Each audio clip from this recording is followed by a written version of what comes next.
রাহিমাহুল্লাহ স্মৃতি বিজড়িত শহীদ রজব আলী তথা প্যারেড ময়দানের ঐতিহাসিক তাফসীরুল কুরআন মাহফিলের প্রথম দিবসের এ পর্যায়ে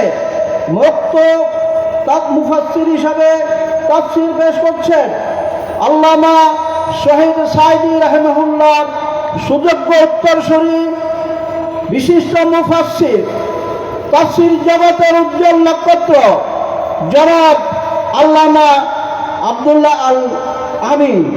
জনাব আব্দুল্লাহ আল আমিন।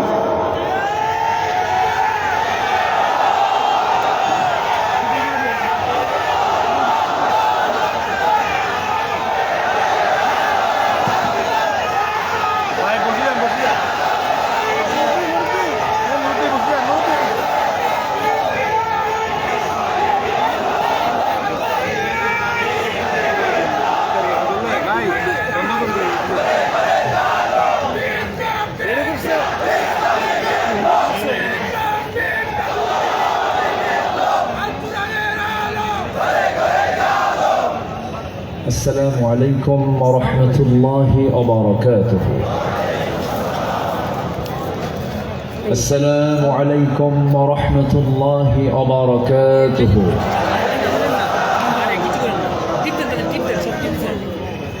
إن الحمد لله الأكرم الذي خلق الإنسان وكرم وعلمه من البيان ما لم يعلم فسبحان الذي لا يحصى امتنانه باللسان ولا بالقلم نشهد أن لا إله إلا الله وحده لا شريك له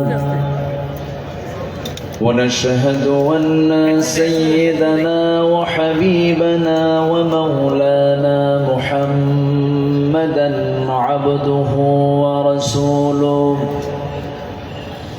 الذي أرسله بالحق بشيرا ونذيرا وداعيا إلى الله بإذنه وسراجا وقمرا منيرا فقد قال الله تعالى في كلامه المجيد وفرقانه الحميد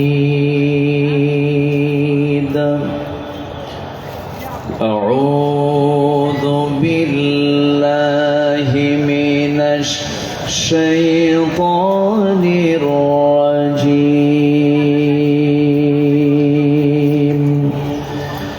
بسم الله الرحمن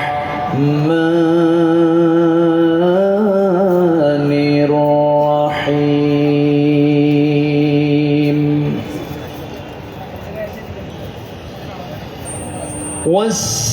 والسابقون الأولون من المهاجرين والأنصار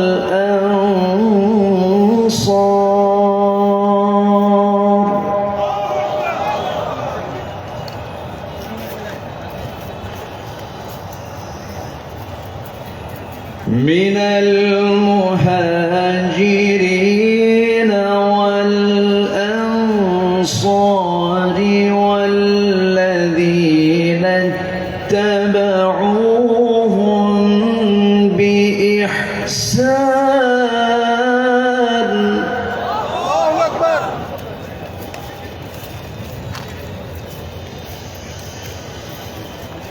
رضي الله عنهم ورضوا عنه وأعد لهم جنات تجري من تحتها الأنهار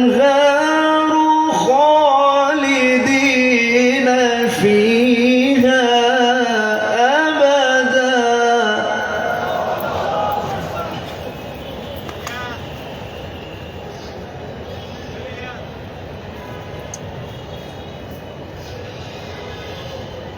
وأعد لهم جنات تجري من تحتها الأنهار خالدين فيها أبدا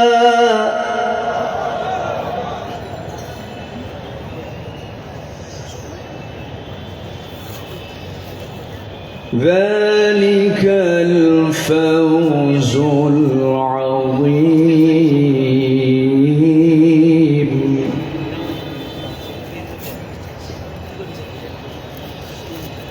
الله أكبر. بسم الله الرحمن الرحيم.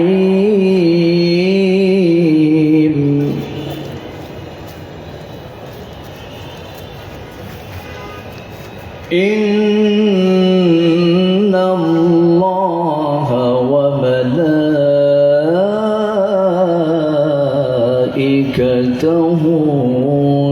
يصلون على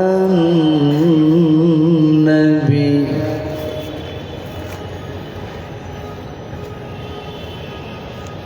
يا أيها الذين آمنوا صلوا عليه وسلموا تسليما.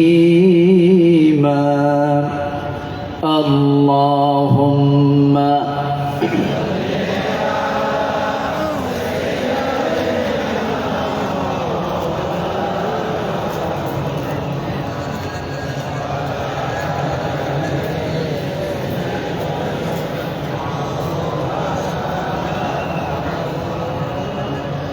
একটু মোহাম্মদ দিয়ে নবীর প্রেমে মাতোয়ারা হয়ে জবান খুলে আওয়াজ দিয়ে সবাই বলুন আল্লাহুম্মা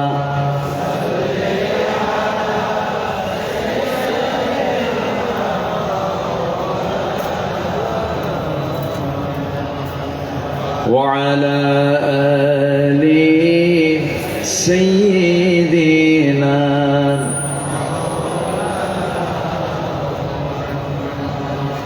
সবাই বলুন বালাগাল উলা বিকামালিহি কাশাফাত তুজা বিজামালিহি حسنت جميع خصاله سلوا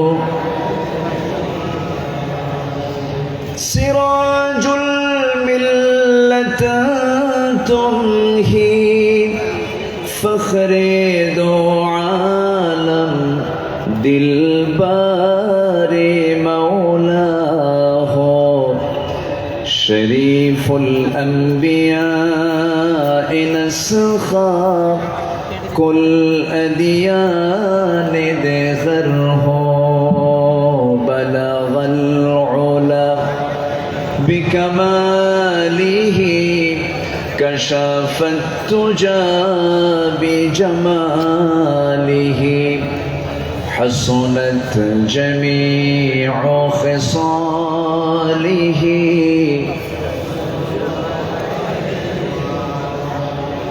صورة يوسف بداري حكمة لقمان ما قارئ قرآن باري يهدي لساد ما بلغ العلا بكماله كشف التجى بجماله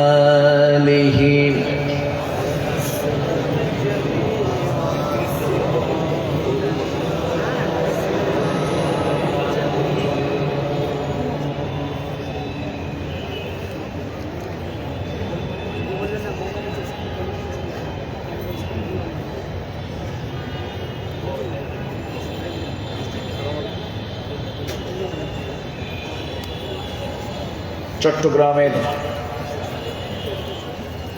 ইসলামী সমাজ কল্যাণ পরিষদ,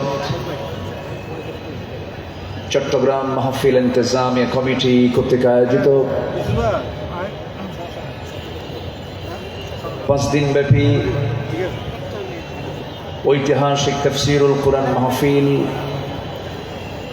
2025 ঐতিহাসিক প্যারেড ময়দানে অনুষ্ঠিত।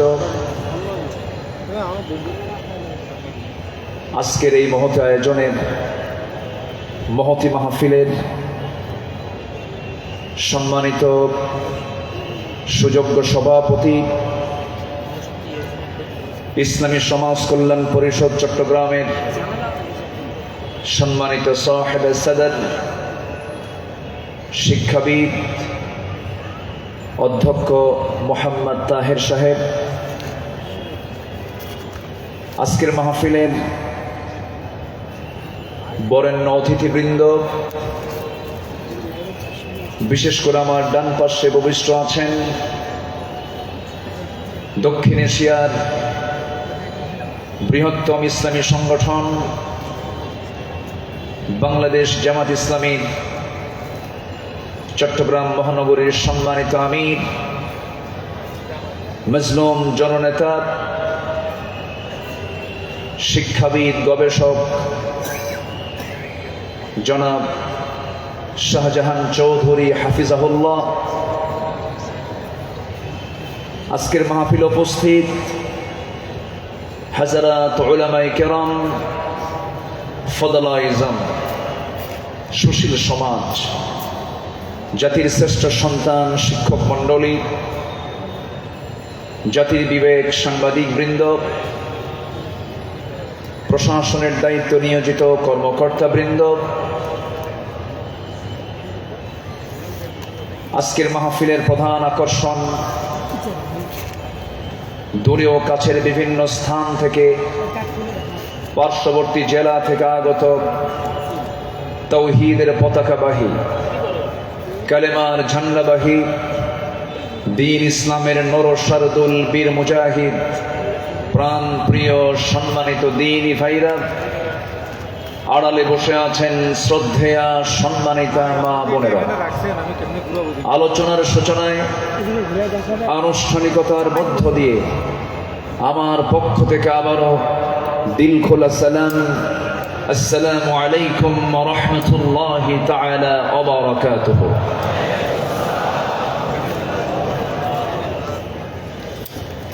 সবাই কেমন আছেন? ওনারা বেগুন কেন আছেন? যে আইকাম আছে আলহামদুলিল্লাহ। আল্লাহ তাআলা আমাকে আপনার সাথেই তো বসে রেখেছেন, বলি আলহামদুলিল্লাহ। মহান রব্বে করিমের দরবারে লাখ কোটি শুকরিয়া যে মহান আল্লাহ সুবহানাহু ওয়া তাআলা দীর্ঘ 18 বছর পরে,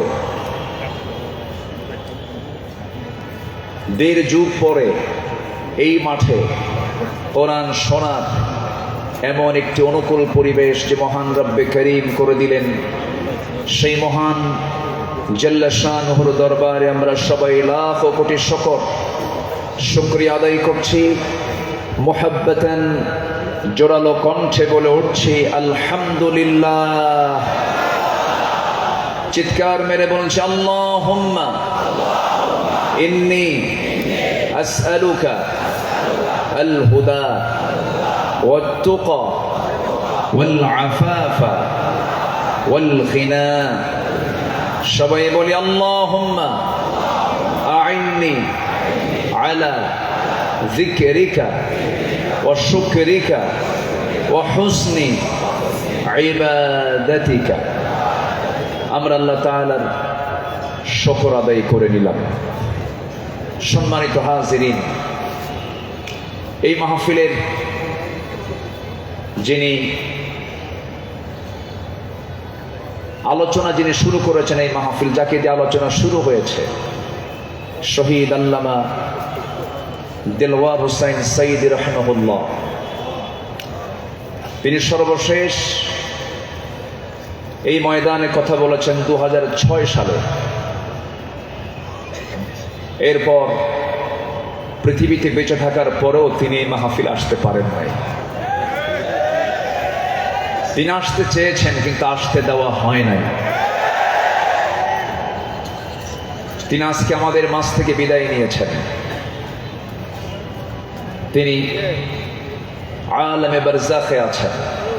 শুরুতেই আমরা তার রূহের মাগফিরাত কামনা করছি। আল্লাহ তুমি তার কবরটাকে জান্নাতের টুকরা বানায় দাও। সম্মানিত ভাইয়েরা, আজকে যদি তিনি বেঁচে থাকতেন, এই চেয়ারে বসার যোগ্যতা তো আমাদের নাই। আমি তো জানি আমার ইলম কালাম কদ্দুর। আমি আব্দুল্লাহ আমিন, লা ইলমা লানা ইল্লা মা আল্লামতানা। আজকে এই চেয়ারে তাকে মানায়। তিনি দুনিয়া থেকে বিদায় নিয়েছেন। তার বড় শখ দুটো ছিল, একটা হলো আল্লাহর ঘর জিয়ারা করা, তিনি প্রায় প্রায় বলতেন, আর আরেকটা হলো তিনি যেন বের হয়ে কোরআনের এই ময়দানে যেন তিনি কথা বলতে পারেন। কিন্তু বাতিল শক্তিরা তাকে সেই তার চাওয়াটা পূরণ করতে দেয়নি।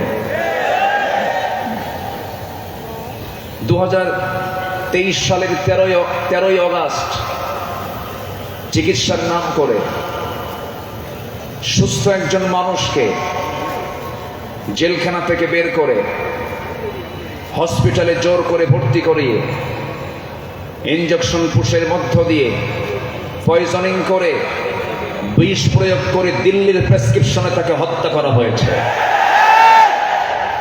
তাফসীর মাহফিলে এই প্ল্যাটফর্ম থেকে সুস্পষ্ট ভাষায় জানান দিতে চাই, আল্লামা সাঈদীর মতো এই কিংবদন্তির হত্যার সঙ্গে যারাই জড়িত চূড়ান্ত শাস্তি নিশ্চিত করা হোক। এই মতের পক্ষে রাজি আছেন কারা কারা? হাত উঁচু করে দেখান মুসলমান।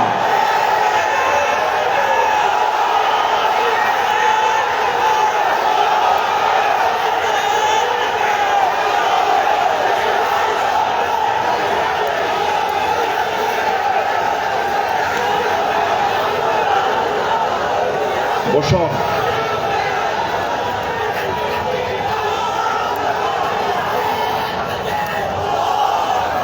বসুন। সম্মানিত ভাইয়েরা, আজকের এই তাফসীর মাহফিলে তার নাম, জি বসুন বসুন বসুন বসুন। আজকের এই তাফসীর মাহফিলে তার যদি নামটা না নেওয়া হয় শুরুতে, বড় কৃপণতা হয়ে যাবে। সম্মানিত বন্ধুগণ, এই মাহফিল আবার 1.5 যুগ পরে শুরু হলো। এই মাহফিলকে তুমি আল্লাহ কিয়ামত পর্যন্ত কবুল করে নাও। এই মাহফিলের শুরু থেকে নিয়ে আজ পর্যন্ত যারা জড়িত আছেন, যারা বেঁচে আছেন, তাদের প্রতি খাস রহমত নাজিল করো, এবং যারা দুনিয়া থেকে বিদায় নিয়েছেন কবরগুলোকে জান্নাতের নূর দিয়ে মুনাফফার করে দাও। সম্মানিত ভাইয়েরা, আমি আলোচনার সূচনায় সর্বকালের সর্বযুগের সর্বশ্রেষ্ঠ গ্রন্থ, complete and balanced code of life, আল কোরআন আল মজিদের গুরুত্বপূর্ণ একটি সূরা, সূরাতুত তাওবার একটি আয়াত আমি তেলাওয়াত করেছি। সূরা তাওবার 100 নম্বর আয়াত আমি তেলাওয়াত দিয়ে শুরু করেছি। আয়াতটিকে সামনে রেখে কিছু কথা আমি বলতে চাচ্ছি। আল্লাহ যেন আমার মুখ থেকে সেই কথাগুলোই বের করে দেন যে কথাগুলো মুসলিম উম্মার জন্য এই মুহূর্তে দারুণ প্রয়োজন। সম্মানিত হাজিরিন, এই পৃথিবীতে শ্রেষ্ঠ মানুষ হচ্ছেন আম্বিয়ে কেরাম, এবং পৃথিবীর প্রথম মানুষও একজন নবী ছিলেন, আমাদের সবার পিতা সাইয়্যিদানা আদম আলাইহিস সালাতু ওয়াস সালাম।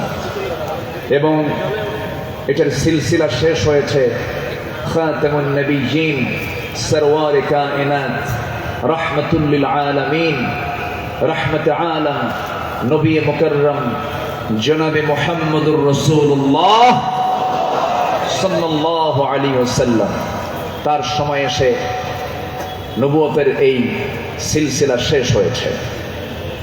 এরপরেই যাদের সম্মান মর্যাদা আল্লাহ পাক সবচাইতে বেশি দিয়েছেন তারা হচ্ছেন সাহাবায়ে কেরাম।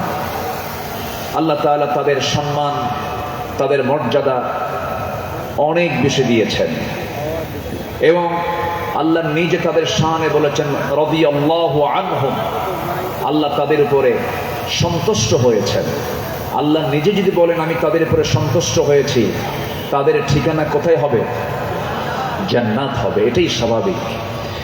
সেই সাহাবে কেরামদের জীবন থেকে কিছু কথা, আমার নবীর আদর্শে গড়া সাহাবীদের বিপ্লবী জীবন, মুমিনের অনুসরণীয় পথ, এই বিষয়ে আমি আজকে কিছু কথা বলতে চাচ্ছি। ওয়ামা তাওফীকি ইল্লা বিল্লাহ আলাইহি তাওয়াক্কালতু ওয়া ইলাইহি উনীব। আসুন সোজা আমরা আলোচনার দিকে চলে যাই। যেহেতু এক রাত আমি পেয়েছি, আল্লামা সাঈদ রাহিমাহুল্লাহ এমন একজন ব্যক্তি ছিলেন, একটানা একজন আলোচক 5 দিন একই প্ল্যাটফর্মে কথা বলেছেন। এমন রেকর্ড বাংলার জমিন আজ পর্যন্ত কেউ দেখাতে পারেন নাই। বলি আলহামদুলিল্লাহ, জোরে বলি আলহামদুলিল্লাহ। সম্মানিত হাজিরিন, আমরা যে কিতাব নিয়ে বসেছি এই কিতাব আসমানি কিতাব। পৃথিবীর সকল কিতাব হলো দুনিয়ার, আর এই কিতাব হলো আসমানি, স্বতন্ত্র একটি কিতাব। আল্লাহ রাব্বুল আলামিন তার কালামে তার পরিচয় দিয়ে অনেক সূরার সামনে আগে এই কিতাবের সৌন্দর্য তুলে ধরেছেন, এই কিতাবের পরিচয় আগে তুলে ধরেছেন। যেমন কোরআন খোলার সঙ্গে সঙ্গেই আমরা পেয়ে যাই আমার রবের পরিচয়, আলহামদুলিল্লাহি রাব্বিল আলামিন। এরপরে আমরা যখন সেকেন্ড সূরাতে আসি তখন পেয়ে যাই এই কিতাবের পরিচয়, যালিকাল কিতাব লা রাইবা ফীহি। আবার আলে ইমরানে আসেন, এরকম পরিচয় পাওয়া যায়। সূরা ইয়াসিন, সূরা রহমান, সূরা ইউসুফ, অনেক সূরার শুরুতে আল্লাহ রাব্বুল আলামিন আগে এই কিতাবের সৌন্দর্য তুলে ধরেছেন।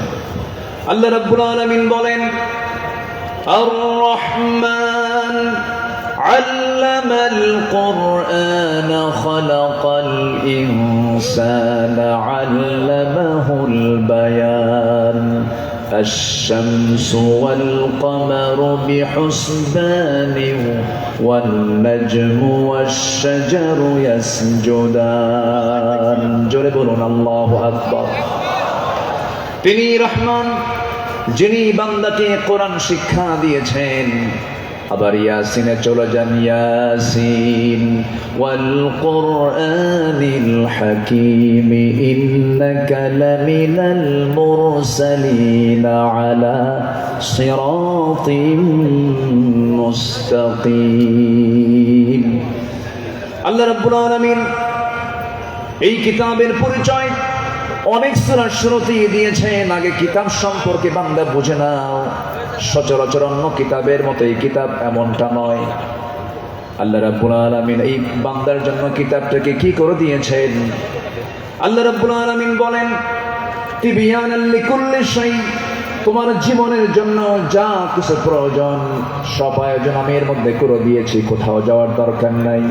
فأين تذهبون إن هو إلا ذكر للعالمين لمن شاء منكم أن يستقيم وما تشاءون إلا أن يشاء الله رب العالمين। জোরে বলুন আল্লাহু আকবার। তুমি কোথায় যাও, কোন পথে দৌড়াচ্ছ, দুনিয়ার কোন তন্ত্র মন্ত্রের দিকে দৌড়াও, দুনিয়ার কোন আইনের দিকে দৌড়াও, এই পৃথিবীতে 70 থেকে 80টি মানব রচিত মতবাদ আছে।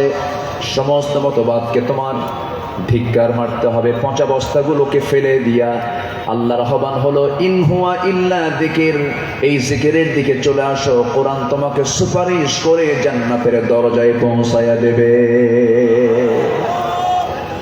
কোরআনের দল ছাড়াও এই দেশে আরো দল আছে না নাই? আসতে বলবেন না, আছে না নাই? ইসলামী দল ছাড়া আরো দল এই দেশে আছে না নাই? কিন্তু আল্লাহর কাছে মনোনীত দল একটাই, ইন্নাদ দীনা ইনদাল্লাহিল ইসলাম।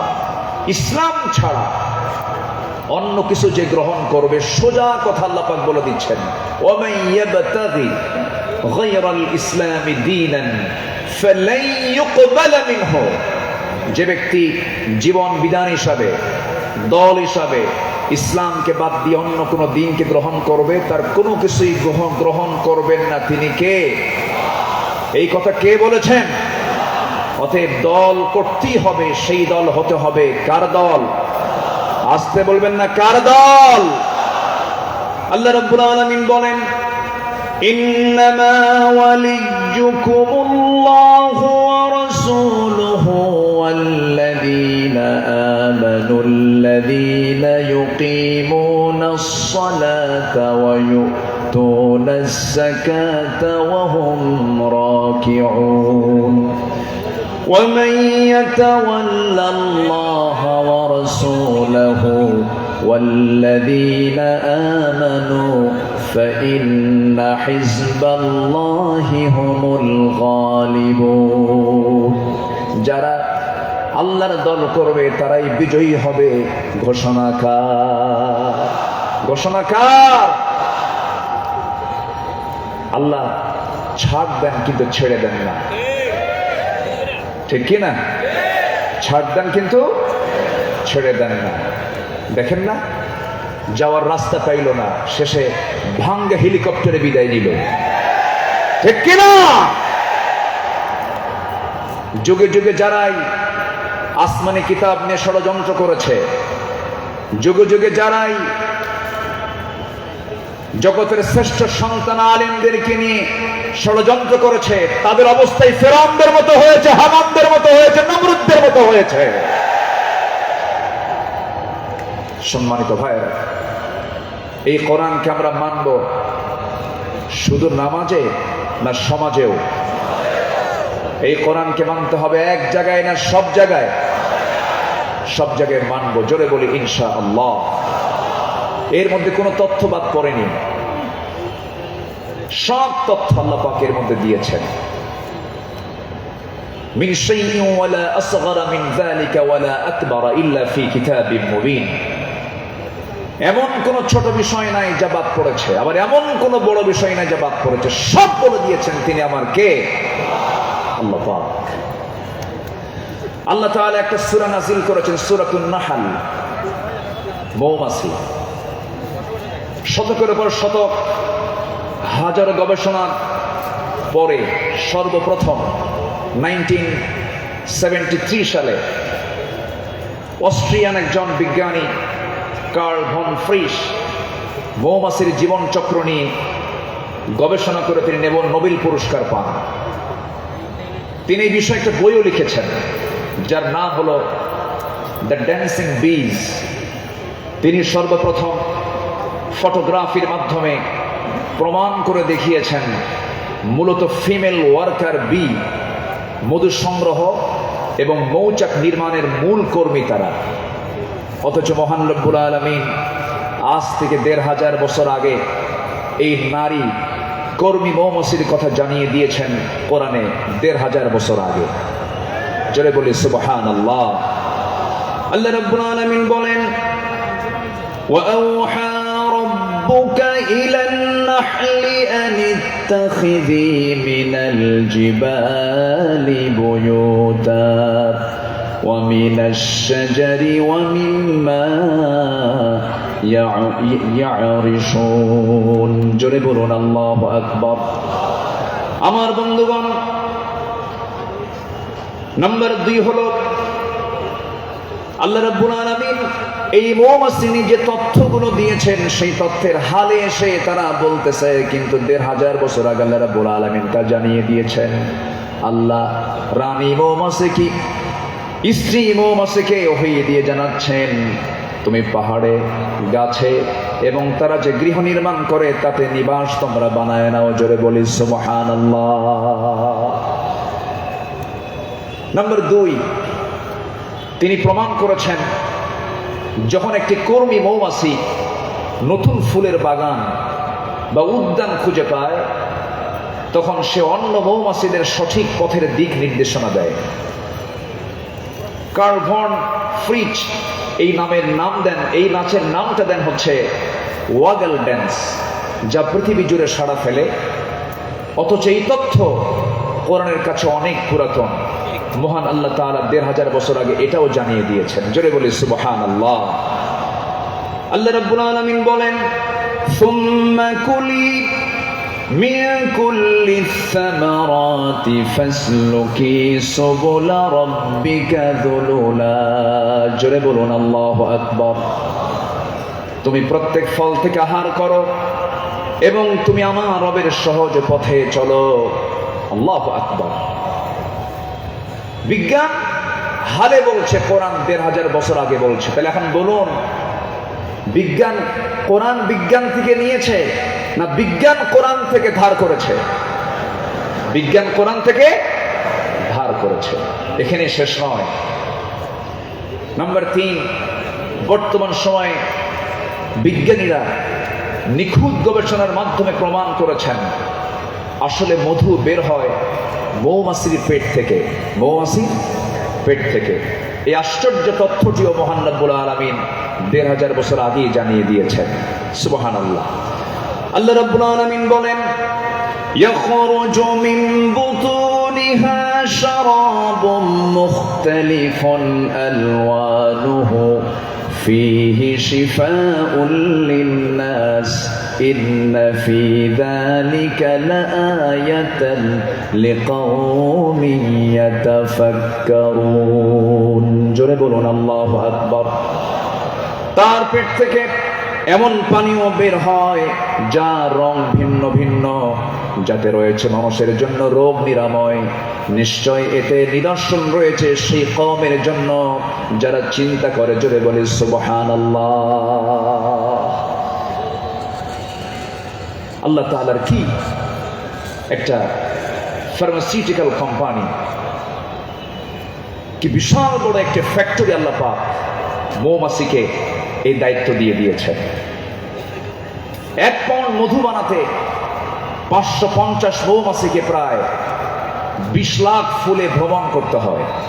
সুবহানাল্লাহ বলবেন না? সেখানে একটা কর্মী মৌমাছিকে 80,000 কিলোমিটার পথ অতিক্রম করতে হয়।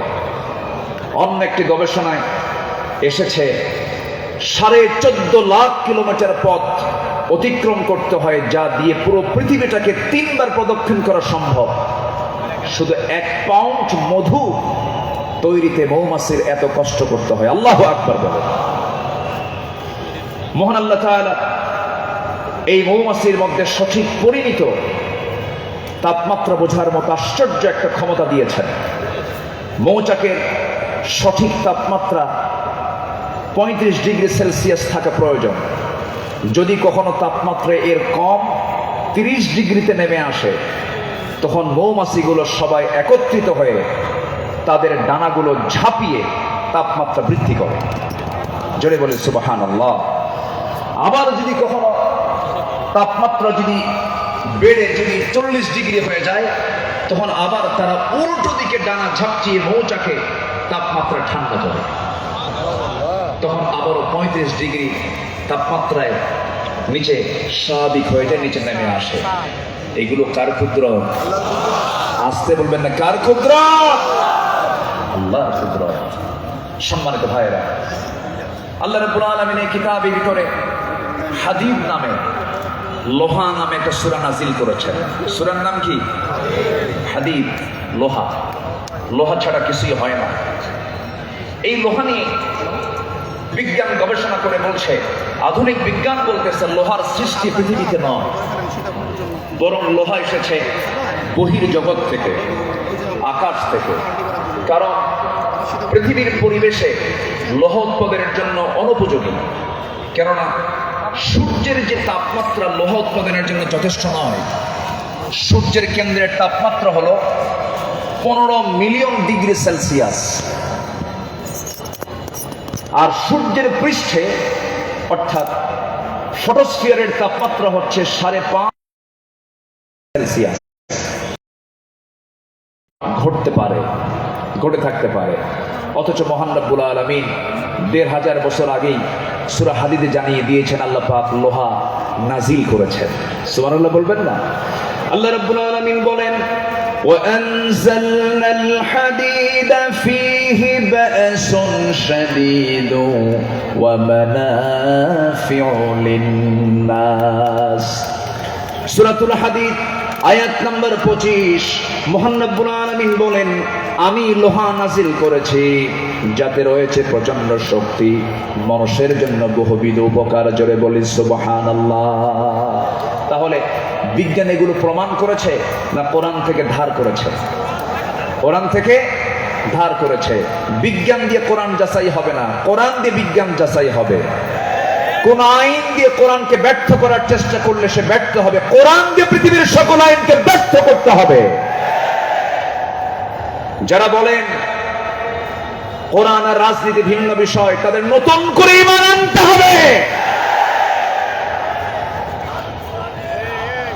কোরআন হচ্ছে আইন এবং প্রশাসনের চলন্ত বিশ্বকোষ। এটা দিয়েই নামাজ যেমন চলতে পারে, সমাজে চলতে পারে। কোরআন দিয়ে ক্যান্টনমেন্ট চলবে, কোরআন দিয়ে প্রশাসন চলবে। কোরআন দিয়ে চলতে পারে না এমন কোন প্ল্যাটফর্ম নেই, কোরআন দিয়ে সব চলবে, এটাই স্বাভাবিক। এই বিশ্বাস যার আছে তার ঈমান আছে, এই বিশ্বাস যার নাই তার ঈমান নাই, নাই, নাই।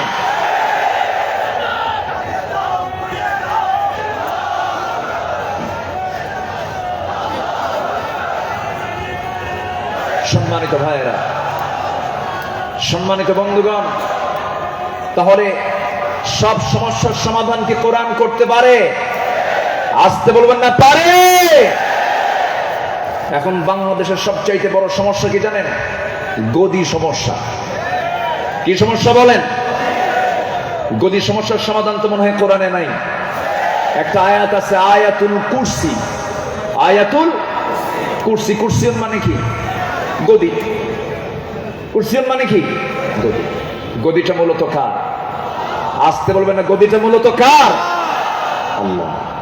ক্ষমতা কারোই না, ক্ষমতা একমাত্র কার? আল্লাহ।